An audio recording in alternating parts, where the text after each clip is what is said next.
গণতন্ত্রের মা বিএনপির চেয়ারপারসন ও সাবেক 3বারের প্রধানমন্ত্রী বেগম খালেদা জিয়ার বিদেহী আত্মার মাগফিরাত কামনায় যশোরের মনিরামপুরে দোয়া মাহফিল অনুষ্ঠিত হয়েছে।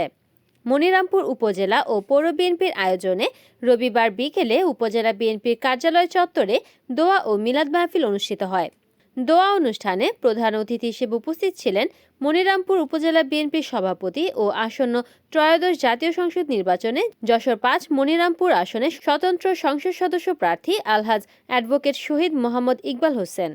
এতে পৌর বিএনপির সভাপতি খায়রুল ইসলামের সভাপতিত্বে অনুষ্ঠিত এই দোয়া মাহফিলে উপস্থিত ছিলেন পৌর বিএনপির সাধারণ সম্পাদক আব্দুল হাই, উপজেলা বিএনপির সহসভাপতি মফিজুর রহমান, মনোহরপুর ইউনিয়ন সভাপতি UP chairman Akter Faruk Mintu, Khedapara union বিএনপির সাধারণ সম্পাদক আজিবুর রহমান, পৌর বিএনপির সিনিয়র সহসভাপতি এ কে আজাদ, সাংগঠনিক সম্পাদক জাহাঙ্গীর হোসেন বিশ্বাস, উপজেলা বিএনপির সাংগঠনিক সম্পাদক খান শফিয়ার রহমান সহ বিএনপি ও অঙ্গ সংগঠনের বিভিন্ন স্তরের নেতাকর্মীরা।